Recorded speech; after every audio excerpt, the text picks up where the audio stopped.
Olá, eu me chamo Rosana e aqui eu falo tudo o que o povo precisa saber. Nesse canal eu falo sobre psicologia, saúde mental e Jesus Cristo. Se você gosta desse tipo de conteúdo, se inscreve no canal, vamos aumentar essa corrente do bem. Deixe seu like e compartilhe para que chegue a mais pessoas. E no vídeo anterior eu falei sobre Vasti. Passa lá depois e veja esse vídeo. E no vídeo de hoje eu quero falar de uma mulher. Ela casou com 2 tios. Ela foi uma mulher manipuladora. Ela desafiou profetas e reis e usou a própria filha para que um homem fosse decapitado. Então, a psicologia e a psicanálise vai analisar o caso de uma outra mulher. Vem que eu te conto. E hoje vamos analisar o caso de Herodias.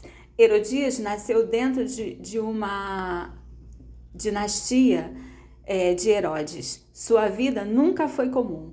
Cresceu cercada por jogos de poder, traições e intrigas políticas. Desde cedo entendeu que naquele mundo sobreviver significava ser mais esperta do que seus inimigos. Não bastava ser filha ou esposa de alguém importante. Era preciso conquistar seu próprio espaço. Herodias tomou as rédeas de sua própria vida. Ela não se submeteu.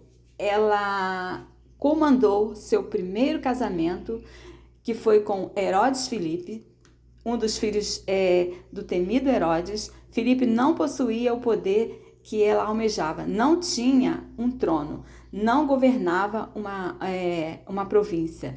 Era um homem de posição, sim, mas longe da influência que Herodias acreditava merecer.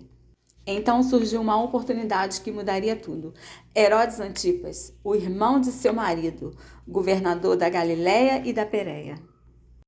Um homem com território, exército e influência. Então aconteceu um escândalo que abalou o reino e atraiu a fúria de um dos profetas mais temidos da sua época. Ela não sabia que, ao desafiar as leis e os costumes, despertaria a ira de um homem que muitos acreditavam ser a voz do próprio Deus. Herodias cresceu em um mundo onde sobreviver dependia de sua inteligência e estratégia. Foi ensinada desde cedo que não bastava ser filha da família real. Era preciso manipular, tomar decisões e eliminar obstáculos sem hesitação. Seu primeiro casamento com Herodes Filipe parecia promissor, mas logo ela percebeu que havia escolhido o homem errado. Diferente do pai, Filipe não era um governante, vivia uma vida comum, sem ambição, sem a fome de poder que sua esposa esperava de um verdadeiro líder. Como aceitar uma vida de sombras quando podia estar no centro das decisões? Foi então que Herodes Antipas surgiu, um homem com poder, influência e uma posição de destaque. Mas havia um problema, ele era casado. A lei mosaica era clara em relação ao adultério e ao casamento com parentes próximos. Se um homem tomar a mulher de seu irmão, comete impureza, mas as leis não eram um obstáculo para quem entendia como dobrá-lo ao seu favor.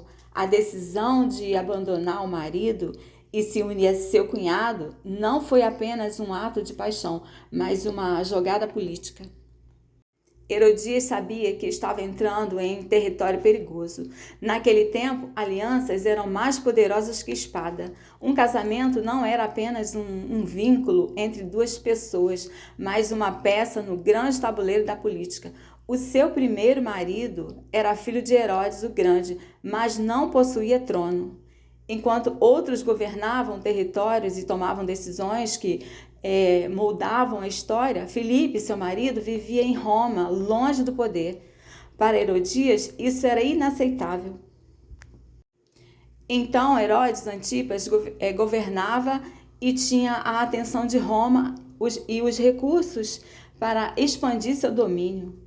O problema é que ele era casado com a filha de Aretas IV, rei dos nabateus.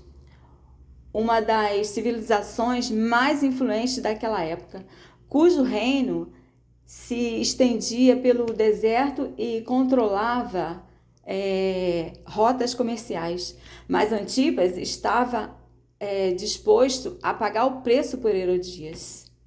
Então chega João Batista. João Batista denunciou publicamente o casamento de Herodias e Antipas, citando a lei de Moisés. Não te é lícito possuir a mulher de seu irmão. O povo ouvia a voz de João Batista e se tornava uma ameaça direta ao poder que Herodias lutava para conquistar. Herodias era uma mulher que não aceitava ser desafiada. Cresceu em meio a homens que derramavam sangue por poder e traíam sem hesitação para manter seus tronos. João Batista se tornou para Herodias uma ameaça real e a seu estabelecimento de governo e para Herodes Antipas, uma única voz que podia derrubar seu reino. Herodias não podia permitir que João Batista continuasse. Para ela, não era apenas uma questão de orgulho, mas de sobrevivência. Se ela deixasse que as palavras do profeta crescessem, sua posição estaria ameaçada, sua influência e sua coroa. Seu futuro dependia de uma única decisão: silenciá-lo. A fúria de Herodias contra João Batista crescia a cada dia. Herodias sabia que precisaria dar um fim àquilo, mas Herodes Antipas hesitava. Apesar de sua fraqueza como líder, ele temia a João e sabia que João não era um homem comum. Só que Herodias era uma mulher que não aceitava recusas. Já que Herodes não fazia o que precisava ser feito por conta própria, ela encontrava um caminho. Foi então que surgiu o momento perfeito, um banquete. Uma noite de excessos, vinhos e promessas vazias. Os governantes da Galiléia estavam reunidos. Os nobres riam, as taças se enchiam sem parar. E foi ali na vulnerabilidade de um rei embriagado que Herodias lançou sua jogada mais audaciosa. Ela usou a fraqueza de um homem, enviou sua filha Salomé para dançar diante daqueles homens. Ela dançou diante de Herodes e seus convidados. A dança não era apenas um espetáculo, era uma armadilha e ele caiu. Herodes, encantado, hipnotizado, ofereceu à jovem qualquer coisa que ela desejasse. Qualquer coisa, mas o desejo não era dela. A decisão já estava tomada antes da dança terminar. E quando Herodes ouviu o pedido, a cabeça de João Batista sentiu o peso da sentença que ele mesmo assinou com suas palavras impensadas. Naquela hora, até o efeito da bebida passou. Quantas vezes somos levados por impulsos, por decisões feitas no calor do momento, sem medir as consequências? Quantas vezes somos manipulados, influenciados por aquilo que nos encantam, mas que no fim nos leva à ruína? O desejo momentâneo. O desejo momentâneo vale o preço do que vem depois? Herodes tinha um caminho diante dele. Dizer não significaria perder sua honra diante dos convidados. E dizer sim significaria cruzar um limite do qual nunca poderia voltar. E naquela noite, o rei fez sua escolha. A cabeça de João Batista foi entregue em uma bandeja. O banquete, que começou com risadas, terminou em silêncio. O profeta estava morto. Herodias havia vencido. A mulher que manipulou o marido e sacrificou um homem santo, para proteger o seu próprio poder. Essa história você pode ler em Marcos 6, a partir do versículo 14, porque eu não estou contando a história, só alguns detalhes. E analisando Herodias, à luz da psicologia e da psicanálise e psicologia arquetípica, figuras como Herodias são analisadas como representações de complexos humanos, dinamismo psíquicos, ou arquetipo de poder, sedução e vingança. Herodias é vista como a personificação do rancor, quando o ego é ferido pela verdade. João Batista confrontava diretamente os seus atos e o seu status, gerando uma reação de ódio e desejo de silenciar a censura externa a qualquer custo. A conduta atribuída a Herodias nos relatos reflete traços de manipulações indireta, usando a filha Salomé para atingir um fim estratégico sem se expor diretamente na linha de frente da barganha com o rei. A obsessão pelo poder, o apego de Herodias ao status social e à coroa reflete uma neurose de poder, onde a identidade da pessoa depende inteiramente do controle político e da imagem pública, a ponto de destruir vidas para preservar esse arranjo. Já Herodes Antipa temia João Batista por considerá-lo um homem justo e santo.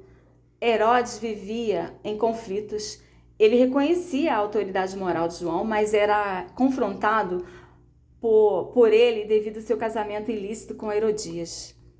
Ao dar um banquete para a elite da Galileia, Herodes buscou validar seu status social e poder. A promessa impulsiva feita à filha de Herodias, ao dizer que daria o que ela quisesse, reflete uma grandiosidade narcísica, típica de governantes autocratas. Talvez por medo de humilhação, seria o principal motivo para Herodes cumprir a promessa. Enfim, Herodias usou a dança da filha como uma armadilha psicológica, sabendo que o ambiente festivo e o provável estado de embriaguez de Herodes diminuiria seu controle inibitório. Herodias utilizou a fragilidade do marido para eliminar a voz que ameaçava a legitimidade da sua união e a sua própria segurança psicológica.